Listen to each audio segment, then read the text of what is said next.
to NASCAR Monster Energy Cup Series qualifying, presented by Ford Performance. Yep, it is Go Fast Day. It's time to see who has the speed here at Watkins Glen and who have the wins are displayed right here with 5 races to go before the playoffs. There are some slots open, but not many are left, and that's what means today is so important. This could be a game changer, and it can be pivotal for one driver, whoever wins. Hi, folks. Lee Diffie along with Steve Letarte, Jeff Burton. Welcome in from yesterday, from the cold, out on your perch, but you'll be back out there later today. This, guys, is just a tremendous event. Some of those helicopter shots we saw yesterday during the Xfinity Series race, the infield is packed, and we have to say, Steve, first and foremost, it's a sellout today for the 3rd year in succession. Well done, Watkins Glen. Well done to all the fans. Well, and Lee, I think it's obvious why when you go around the facility, you go around the campground is full of campers, full of excitement, full of energy. They've added stands in different areas to give the fans great vantage points to see some of the overtaking, some of the braking zones. I was out and about last night, and I can tell you these fans, they were fired up and having a great weekend. Yeah, and out there where my booth is, my little perch in the world, it is a party behind me. I'm telling you, they are having a great time. And this racetrack's always been like that. This racetrack has great race fans. They come in. They were here on Tuesday. They've been here since Tuesday, a lot of these guys, so they're having a great time. The atmosphere is really good. It just makes this whole weekend. There's a big difference between a race and an event, and this is definitely an event, and it's a very festive event. It's a great feel. If you've never been, couldn't encourage you more strongly. We need to get down to some business, though, and the business is who is going to make those final slots for the playoffs, because for some guys, this is a must-win affair today. Well, it's a must-win affair and a track that is very, very difficult. There are the braking zones, but there's just a lot of opportunity to make mistakes. So when you look at probably the 3 biggest names, Matt Kenseth, Boyer, and Logano, why Matt Kenseth is in, he's only in by 17 points. Boyer and Logano just out. I think Boyer maybe needs to think about points. At only 17, he looks pretty good. But Joey Logano, at 69 points, Jeff, I think the 22 team needs to be thinking win. Well, there's opportunity for some, and there's the others are just managing. You know, if you're Matt Kenseth, who's not known as a great road racer, don't make this a bad day. You're probably not shooting for the win. You're probably trying to manage the day. I think Clint Boyer, with his road course skill, he could win. Everything's got to go his way. He doesn't seem to have that speed, but Joey Logano also. But they can't leave here with a bad day. You leave here with a 30th, 35th, now you are surely in a must-win situation. Well, the opposite of pro for A.J. Allmendinger. Outside the top 25 in points, probably the most known road course type specialist, has only ever career win here. He has to be thinking victory lane or nothing. And for the driver of the 47, there he is. He was 18th on the combined practice sessions from yesterday. Things need to step up for the Dinger. When we come back, it's qualifying time here at the Glen.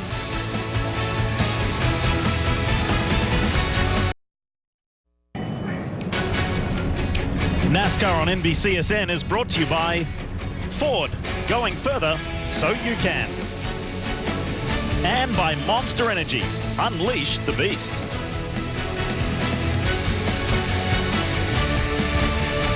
If you haven't done it yet, just a quick reminder that you can catch all the action of NASCAR on NBC with the NBC Sports app. This is great. You can get closer with alternate camera angles, driver stats, track information, and a whole lot more, and you can use it for everything that is on the NBC family of channels. Really cool stuff. We're getting ready here for qualifying at Watkins Glen. Race 22 on the 36 race schedule. That means there's only 5 to go before the playoffs. And the rules are pretty simple here. 2 stages, 2 segments of qualifying, 25 minutes for the first to determine who will start 13th through 37th. And then it gets serious with the final 10 minutes to determine the pole winner. Speaking of poles, the 18 of Kyle Busch has 2 in succession. The last 2 races in the season, he has sat on the pole position. Can he make it 3 in a row? We will see, as the first car we see building to speed is the 24 of Chase Elliott. Yeah, Lee, we've seen in practice that these tires don't have a lot of fall off. So I think qualifying could be really important. I think qualifying well could help set your strategy for the rest of the day. Get your track position and then never lose it. So I think today is very important as far as who qualifies well and who doesn't. Well, the other thing we saw in practice were a lot of mistakes on cold tires. Jimmy Johnson spinning out, the 23 of Corey LaJoie losing control. So I think that it's pretty hairy on these cars, on these cold tires. While the asphalt has a lot of grip, as you run and get tires warm, this first lap or first set of corners can be very low on grip. But for everybody who wasn't with us for the 2 practice sessions yesterday, you just heard Steve mention Corey LaJoie, but add to that list Jimmy Johnson, Dale Earnhardt Jr., Casey Kane had a close call. Danica Patrick went around. I mean, there were numerous incidents. Let's check in with Marty Snyder. Marty? Well, Lee, see Chase Elliott completing a lap at speed. The track is actually packed with cars not at speed. So here's what they're doing. A lot of teams are going out and just kind of warming up their stuff right now. They're trying to get their car warmed up to temperature, get some heat in the brakes, get the tires up to temperature, Steve. Then they're going to come back on pit road and sit and then go out and do their lap. So what's the decision there? To go out and do a fast lap here or wait and warm up your stuff and then come back and do a fast lap later?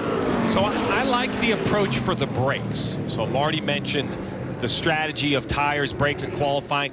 You only have to be, well, I shouldn't say only, but you need to make the top 12. This isn't the run for the pool. But remember, these cars are impounded. So after this qualifying session, Lee, they basically go to the garage or park out here on pit road, but they can't be worked on. So those brakes that these crews have installed have to run all 90 laps later. So I think a little bit of a warm-up session for the brake pads, the rotors, could be a good idea mechanically as we get later into the day. And Steve, they feel different. As a driver, the teams now they can run their brake pads in, run their rotors in, but it doesn't feel the same as when you do it personally, when you actually do it yourself. So having those brakes run in and feeling that, and then getting a little bit of heat in the tires, I like that idea as well. Jeff, I want to know, as a race car driver, I've always wondered this. You and I were just joking before the session. Okay, they ran basically a 110, a 72nd lap. What's the pole going to be? I wrote down a 69.50. You wrote down a 69.80. How is that? How is a race car driver? Do you find that 3, 4, 5 tenths of a second? Is it in all the braking zones? How do you find the limit to attack? On a road course, you have to be careful not to overdrive the entries. You've already pushed your entry level as far as you can. You've practiced a race car. You understand how far you can drive before you get into trouble. So now it's about leaving the corners. Now it's about corner exit. And remember, all these teams, they compare data with each other. Danica Patrick could sit down and compare her data with Kevin Harvick. They can look at Dartfish, overlay the cars. You learn. You learn overnight, and then you come back and you apply. There's been plenty of time by the drivers spent in simulators, whether that be the Toyota sim, the Ford sim, the GM sim. There's been time spent on iRacing. There's been time spent at other tracks in different vehicles.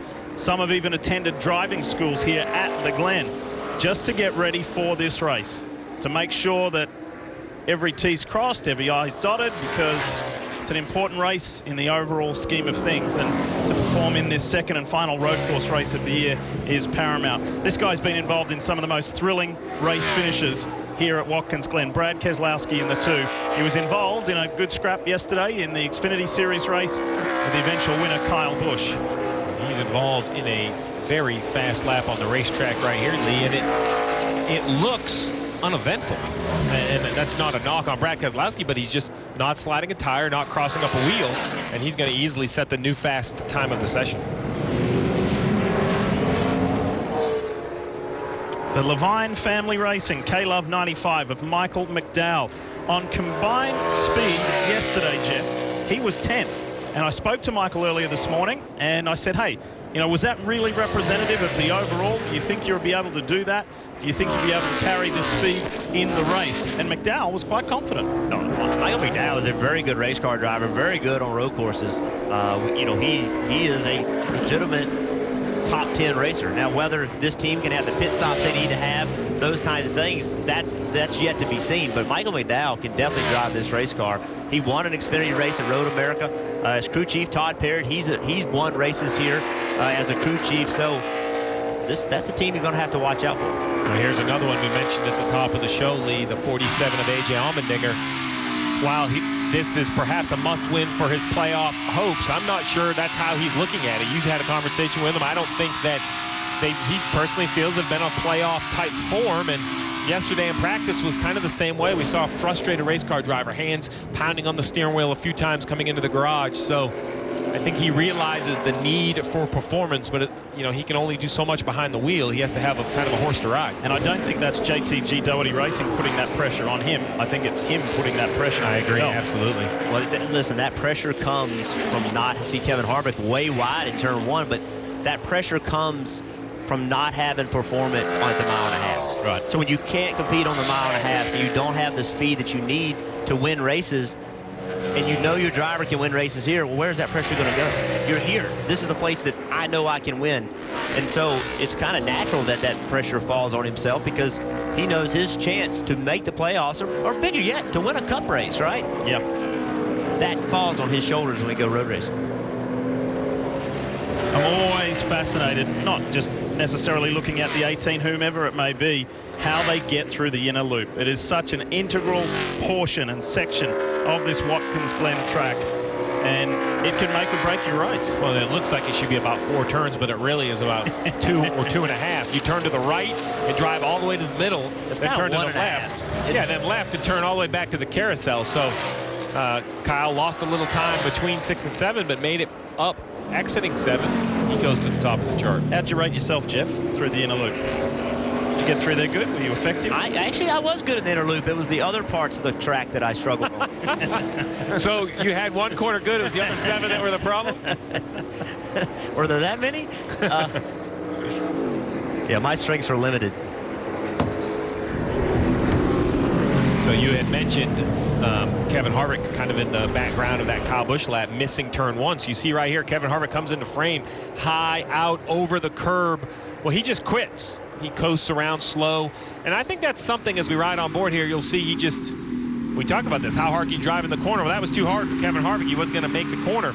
So that's something, back at the beginning of my crew chiefing career, Lee, this was a 1-lap deal. You went out, you made 1 lap, you only had 1 shot at it. So, Jeff, as a driver, do the multiple rounds and the opportunity to make multiple laps, does that give you a little more confidence to be able to attack? Because like Kevin Harvick right here, he could absolutely be fine, come in, cool down, and make another run. It takes a lot of pressure off for sure. Having that opportunity to go a second time or even a third time, without a doubt, that's a game changer. And as you said, if he made that mistake 5 years ago, he qualifies 38th. The other side of that is, does he make that mistake if he's in that situation? Right. So as a driver, if you have the opportunity to try something, knowing you can bail out and make another run, it tends to let the aggressive drivers do that. Do a little bit of experimenting. I think I can get here a little bit harder.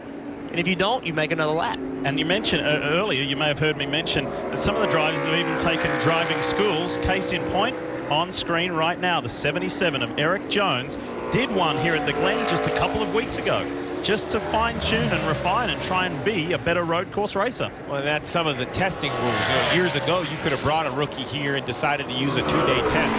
But in the world of NASCAR today, those opportunities don't exist. If you're not fortunate enough to get the Goodyear test, you're not going to get any laps. So even though it wasn't laps in a Cup car, it was still laps in the racetrack. And Eric actually took part in that Xfinity race yesterday, I'm sure for the same reason.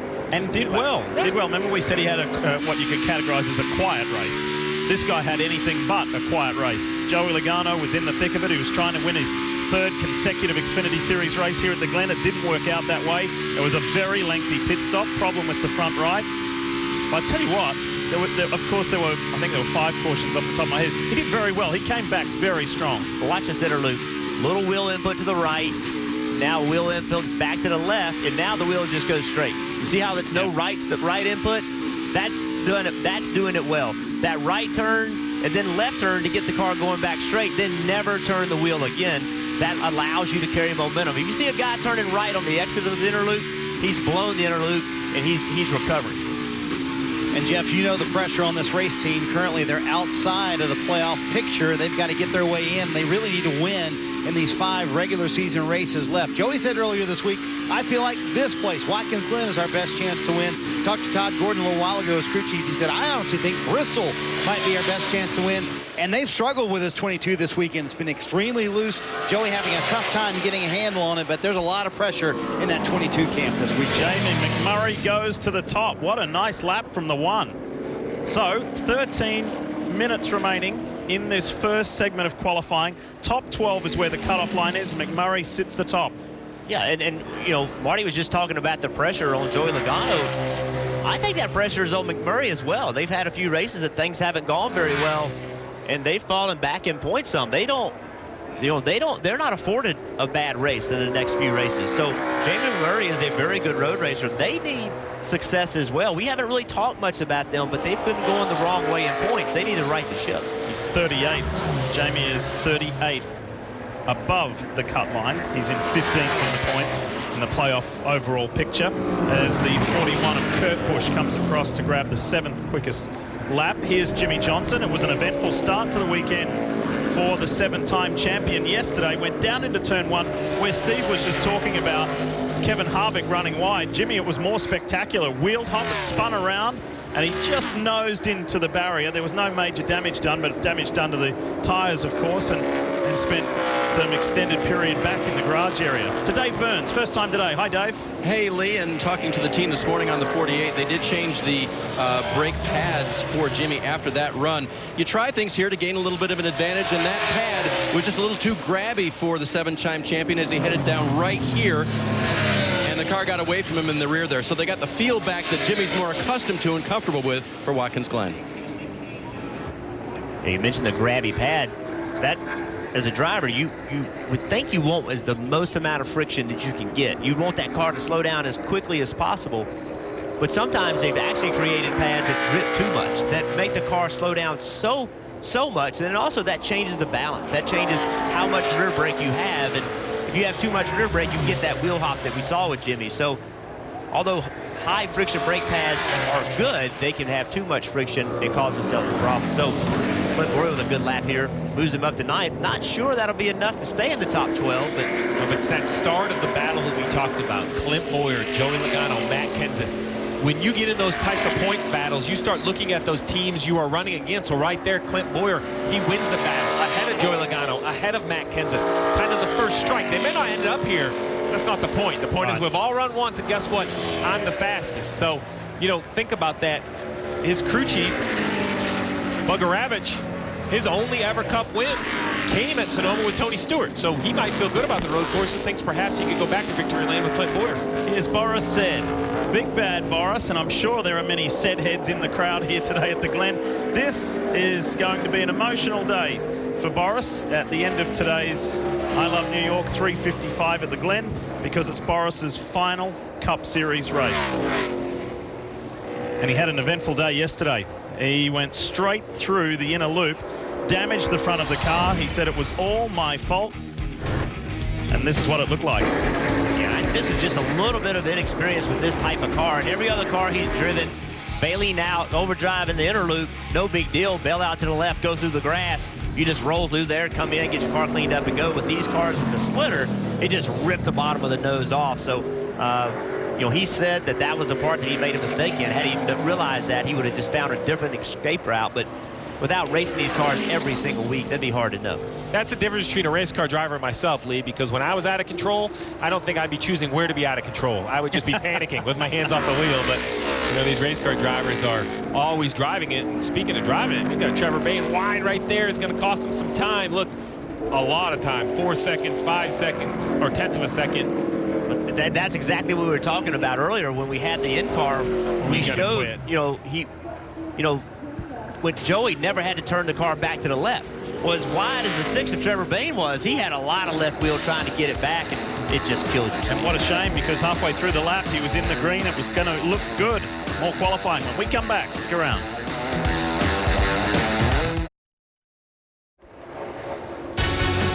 You're watching NASCAR Monster Energy Cup Series qualifying, presented by Ford Performance. Wonderful day here at the Glen. In fact, it's been a terrific weekend, and it's looking good for the man who sits atop the playoff standings as well, Martin Truex Jr. 3 times a winner this year, and he's gone straight to the top of the speed charts. Shame on me. What was I just saying in commercial break when he was making that lap?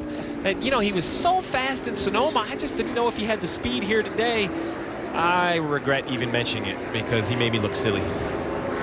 Hey, Steve. Yes, sir. As I was talking to crew chiefs this morning, there was no doubt, once again this weekend, 78 and 18 on their minds. So then you have to start asking yourself, you know, at what point do you want to point the finger? You know, what part of the car do you point the finger when they're fast at Pocono, Indy, Watkins? I mean, you're talking, I mean, this track has more right-hand corners. It's still fast, so maybe aerodynamics would help. But, you know, when you start to see teams that are dominant at multiple types of venues, it becomes more difficult to understand where they're beating you. Well, speaking about setting up for a road course in Cup competition, have a listen to this as far as setup and handling problems for this very car. the 88 of Dale Earnhardt Jr. just a few moments ago. Yeah, I don't like that. All right, I'm wrecking up through S's. Had to lift a lot through S's. The last S, I'm crashing through there. Like, I shouldn't have any balance issue at all through there because it's just not, there's no lateral road or nothing. But I'm wrecking. Well, that's no fun. You know, you're talking about those S's. That's very high speed, climbing the hill. Daniel Suarez with a good lap up to third. But he's right. When you get up to the top of those S's, now everything is kind of settled down. The worst part of the S's is the beginning of them. And once you get up to the top, things should have settled down and you should be able to be wide open. But it may be that the car just gets so out of shape at the beginning of the S's that it just can never catch up. The only way you can catch it up is just slow the car down. But Dale Jr.'s job is to speed the car up. So, great lap by Daniel Suarez. But what struck me about that lap, Lee, second time out. Third lap total. So, and what I mean by that is, so now when we go to the left-hand side of the board and you see the rundown with the cut line closing in, getting ready to go under 4 minutes, Boyer, Elliott's actually on the racetrack right now. I think he knows that's what that green chip next to his number means. He's on the racetrack trying to improve his lap time. I think all of these cars have to have concern that the teams below the cut line, Logano, Kane, Eric Jones, Jimmy Johnson, you know, Denny Hamlin, any of those cars can improve and shuffle the order. So as we see Matt Kenseth right here on board this front bumper cam, what a view through the bus stop. I don't know why they pave it, because he spends 90% of his time on the curbs anyway. Very little asphalt. Great job through there, making it as straight as possible. You know, they're going to jumble up this order quite a bit in the last 3 minutes. Well, you said he's 27th. Before this run, he was 27th, and right now he's in the green by a 10th. So this second time out is proving to be quicker. Big changes coming up. Clint Boyer is the last one on that cut line in 12th. 3 minutes left here at the Glen. If you're going to do a good lap, you've got to do it now. How good is this for Matt Kenseth? From 27th to where? Check in with Marty Snyder. And Diff, all of a sudden, everybody's noticing all that green on the right-hand side of our screen, and they're saying, hey, we might have to run even as high as Brad Keselowski and Kyle Busch talking about now, maybe going back out if they need to. You have to leave your box by a minute 20 left on the top right-hand side of your screen. So a minute 20 is that key number. Some don't want to push it that far. They might go a minute 30, but time definitely running out, and a lot of people noticing that second run much quicker.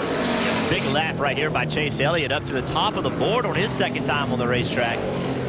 So who will have enough time? Who will have enough time to get on that racetrack? We talked about this at the top of the show. It's this unique mix of very fresh pavement and the Goodyear tire lead. That's what we're seeing. That hotter tires or used tires are not a disadvantage like they are at some racetracks. Perhaps an advantage here of Watkins Glen. That'll be interesting to see throughout the race. But here in qualifying, it's all about one lap. And can you do it here with under 2 minutes to go? No, your eyes aren't deceiving you. This is A.J. Allmendinger down in 21st position. The 2014 winner here at the Glen. It just has not been going his way this weekend. And there's no green there. It's close.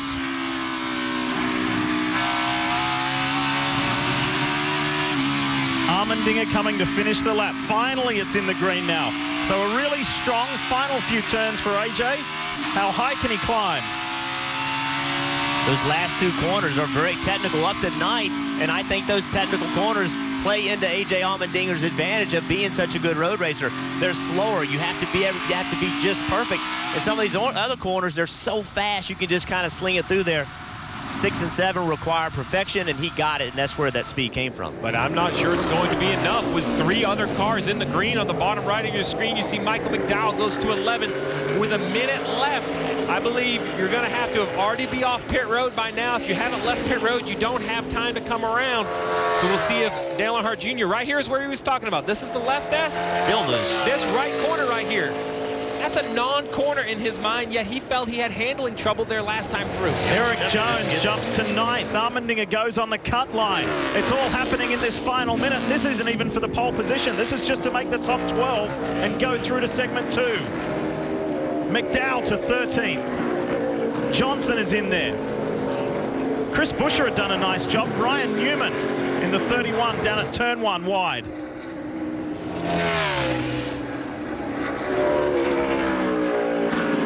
Logano's in the green. Yeah, Dale Jr. is definitely struggling. You see 6, 7 tenths off, so we've opted not to show his lap, show Joey Logano because he, as you mentioned, is in the green. But, Jeff, you just pointed out how technical these last 2 corners are. Yeah, these 2 corners, heavy braking right here, but you have to accelerate quickly. If you swing too far to the right, it messes you up because you got to get back to the left quickly. Now, easy on the gas. Now, full throttle.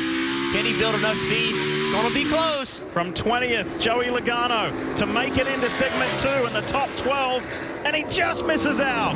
13th for Logano. Doesn't make it. A.J. Allmendinger holds on to that 12th and final position to transfer to the second stage.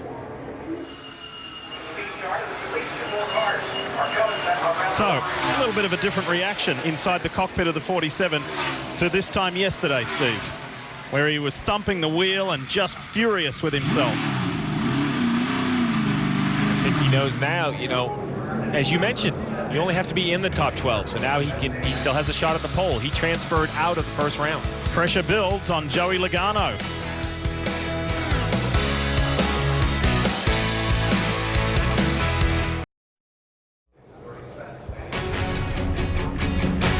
NASCAR on NBCSN is brought to you by Ford. Going further so you can. And by Monster Energy. Unleash the beast. So segment 1, phase 1 complete here at Watkins Glen in qualifying for this afternoon's I Love New York 355 at the Glen. And look, we go 13 through 37. And Jeff, there are some big names on this board. Yes, there really are some big names. You saw Logano, Kenseth, both of those guys needing good runs with their situation of points. And Kevin Harvick down in 20th. Still, I think he's going to be a threat in the race. Time to head down to pit road with Dave Burns. Dave? Lee, Michael McDowell's confidence has not waned all weekend long. Any much so after that run? Yeah, the driver kind of threw it away there. Everybody at LFR has done a great job. This K-Love Radio Chevy's been fast. Just got in the bus stop a little bit too deep on our second run there and gave up a few tenths. You know, I knew we needed a little bit, so I thought I left a little bit out there the first time and going into the bus stop and just overdid it. Happens. Still good starting spot. We'll start 14th. We had a really good car and race trim. You know, it's Watkins Glen. This is a great place, and you know, I really feel like we have a car that can for the top 10, put ourselves in position, maybe with some strategy, and maybe sneak our way into the playoffs. Lee, I think the confidence is still there. And he really loves this place. Watkins Glen road racing is where he started racing, so look for Michael McDowell to feature this afternoon.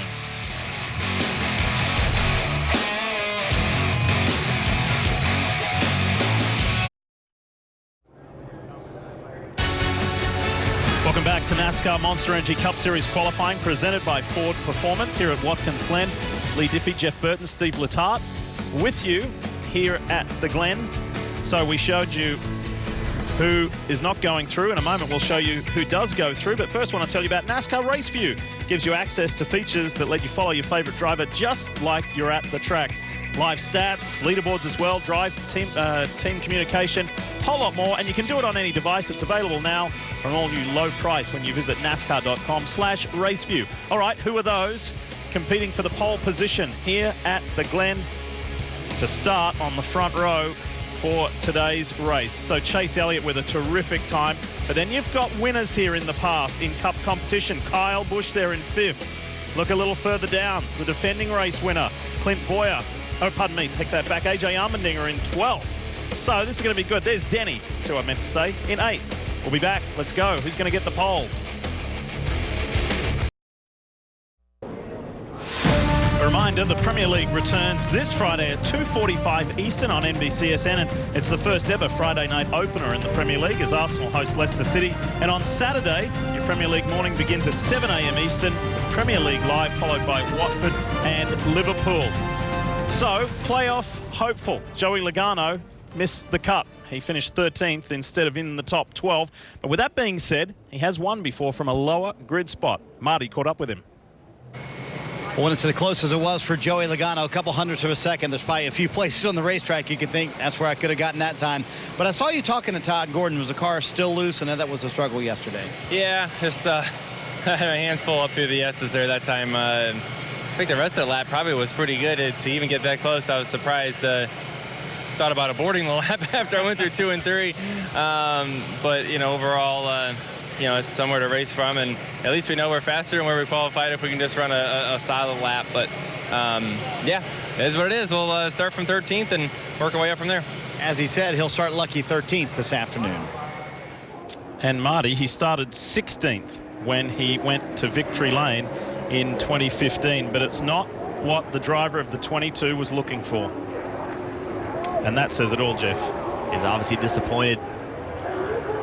But it's a long race. I mean, qualifying is important, but you can still get it done if you have the speed. The car, you got to have the right strategy. The wrong strategy will take a fast car and run it right out of contention. The right strategy can take an average car and get you in victory lane. Well, think about what he said yesterday, Steve, at the end of the conclusion of the Xfinity Series race where he was unable to win for the third year in succession. He said, for a good portion of that race, I was running at about 70% just to save it so I could really have a strong closing stanza of the race, but still came up short compared to this guy. Yeah, and I'll have to admit that 70%, it worked yesterday in the Xfinity race because perhaps there wasn't the depth of field to compete against them, but today, in the Cup race in the afternoon, Marty, I don't think anyone's going to be running at 70%. Too many big hitters, too many fast cars to go out there and ride. Watching Kyle Busch lay down an early lap here in this final round to decide who will start from the pole today here at Watkins Glen. A moment ago, or at the end of that last session, I should say, we saw Ryan Newman spin, and this was the scene just moments ago. Luke Lambert not arguing, but, on his behalf, asking NASCAR officials, what can we do? I would like to look at these tires, but I don't want to have to start at the back of the field just because I go look at my tires. So what they allowed the 31 to do, Steve, is to go back to the garage area. NASCAR agreed they will look at those tires for Ryan Newman. He said there was oil on the track when he actually spun. Obviously, those tires were flat spotted. They don't want to race for those tires, so they'll have to start at the back of the field, but they are going to look at those tires and see if they can put on one of their race sets and start the race with those. Well, we'll have to definitely keep an eye on that story when the race starts. If they use a race set of tires, it'll be a little bit of a disadvantage, but that's looking ahead. I think with 6.5 minutes to go in qualifying, we need to look at the now, and Kyle Busch has made a statement to this field, a 69.49. That is a half a second faster than any lap we have seen this weekend in Cup practice or qualifying. So we guessed what the lap time would be. So far, we're looking pretty good. You guessed. Yeah, I guessed. You were right on it. Right there in second is where I guessed. That is a huge, think about that. That is 0.7 of a second faster than he went in the first round. So he definitely had, well, we talked about aggression. We talked about how hard you push the braking zones. That tells me you can talk about tires and warm tires and all this technical stuff all you want, but the simple fact is to go 0.7 of a second faster, Lee, you're driving into every corner deeper. You're picking up the gas sooner. You're just pushing the car harder. There isn't that much grip that magically appears. So what about this? Talking with the JGR guys this morning, and Wally Brown, the director of competition, said, you know what? After yesterday's Xfinity race, we went through the data just to look at all the cars and the Toyota cars and just trying to work out how Kyle was able to mount that kind of comeback. And he said, we couldn't find why he was so fast. That's because what they were looking for was down in the bus lot, and his name's Kyle Busch. Yeah. And that's what I love about NASCAR. It is a technical sport. And we talk about aerodynamics. We talk about all this stuff. I worked for 20 years trying to build fast race cars, but in the end, it comes down to people. People who work on the cars, people that change the tires, and people behind the steering wheel. And that's what makes sports wonderful. Live sports is real reality television.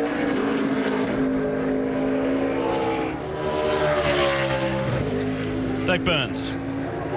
And I quote Denny Hamlin, "What happened to my brakes?" There he sits, his car back on pit road now, but he told his crew chief Wheels, I have to pump it 6 or 7 times just to get the pedal. This was on his coming to the green lap. And then when he held it, he said, if I hold it for 3 seconds, then it goes away. Wheels told him we have no fluid down here in the pit box, so they're diagnosing the problem now, but a bad brake situation right now, if you will, for Denny Hamlin. One thing that can happen, Lee, is in the quest for speed, the quest for downforce, you add grill tape to this car, not just for the radiator opening, which heats the water, which we understand every week, but you also tape off the brake openings to get that cool, fresh air to cool the brakes. And what can happen is while the brakes work in the first round, then you go to pit road and you sit, and everything kind of heat soaks and gets hotter. Think about your car parked in the sun, right? Everything just kind of gets hotter as it sits there. Same thing happens under the hood when the air stops moving. So perhaps they have literally boiled the fluid either in the calipers or out of the system. He's hoping, though. We talked about this at the top of the show. This is the brakes they're going to have to run for 90 laps. And with that lap, Martin Truex Jr. puts himself provisionally on the second row. This is the 77 Furniture Row entry of Eric Jones. So Kyle Busch sets the pace with just over 3.5 minutes left in qualifying for the I Love New York 355 here at the Glen this afternoon. Who will make up that front row? Kyle Larson sits there at the moment provisionally with Busch.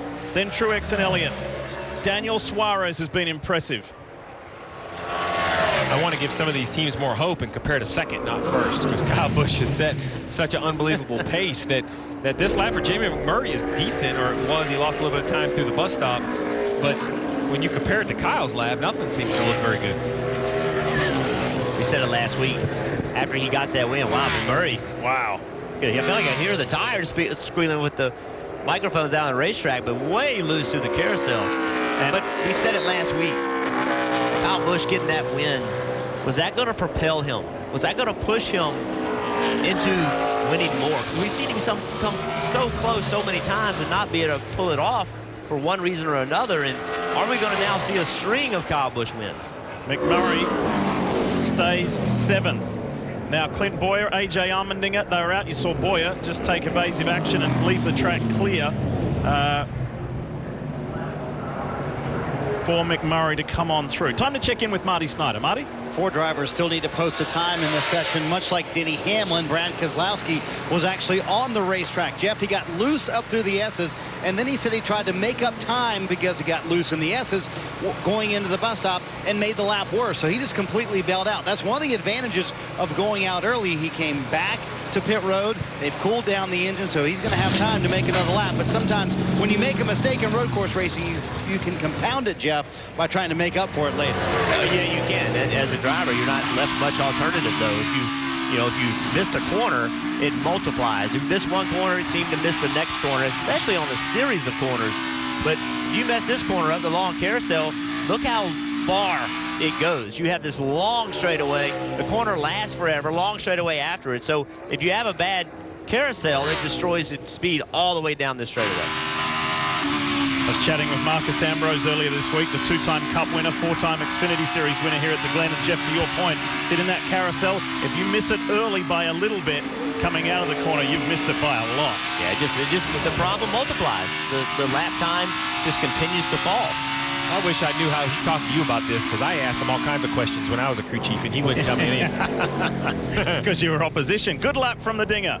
AJ Allmendinger with 1 minute left in qualifying. Can anybody even get remotely close to Kyle Busch's incredible lap time of a 69.49? Well, as you see Keselowski on the track, Denny Hamlin on the bottom left of your screen in the rundown. There's no time next to his name, and we won't see one. Denny has climbed out of the number 11 Toyota. We hear that they've requested an official to come look to probably help diagnose the brake issue, so Denny Hamlin won't make a lap here in the final round of qualifying. And the reason the official has to come, remember, this is impound qualifying. This is one-day event. We qualify and race on the same day, so if they have to work on that car, there's only a few things they're allowed to do, and working on the brakes ain't going to be one of them, Steve. So if they have a problem, you can see the 11 car having to go to the back of the field. Yeah, you see right there, that's crew chief Mike Wheeler. Everyone calls him Wheels. Probably just trying to understand what his options are. This is what we think the issue is. Are we allowed to look? Are we allowed to work? Where are the limitations before he loses his starting position? Guys, we have not spoken, as we watch Brad Keselowski in his final run here, we haven't spoken a lot about the 24 of Chase Elliott, and considering the way that the first practice session started for all Hendrick Motorsport cars, this has been quite the performance from the driver of the 24. Provisionally on the second row at the moment, unless this guy Brad Keselowski can do something about it. There's something about Chase Elliott, to your point. Jimmy Johnson, without a doubt, he's the star at Hendrick Motorsports. He's the 7-time champion. But it seems like week in and week out, Chase Elliott becomes a more formidable figure within the organization. Kind of confidence every week that he's here to race against Jimmy, to race against Dale, to race against someone like Brad Keselowski. 10th at the moment. Does Keselowski improve? He does, to 8th. Chase Elliott, you see, he's not going to be able to knock Kyle Busch off. He's, well over a second off, but still in 4th. But in his first run, I thought he got blocked in 7. Look at Keselowski. He's done. His lap's done. He's coming in pit area. So here comes Chase Elliott trying to attack. and there's Keselowski. So I know that he didn't necessarily get blocked in a terrible way, but from a vision standpoint and a focus standpoint, that messes you up because you are a second away from not being able to hit your apex and being where you want to be on the bottom of the racetrack coming out of turn 7. That has to mess you up as a driver. So a little bit of speed loss, even if the two didn't completely block him, is a distraction for the driver. Well, Dave Burns, Kyle Busch had a big smile on his face yesterday afternoon. I'm sure he has it again. 3 poles in a row in this 2017 season. Well, Lee, and I almost hate to ask it because it was such a good lap. Is there anything else you could have done?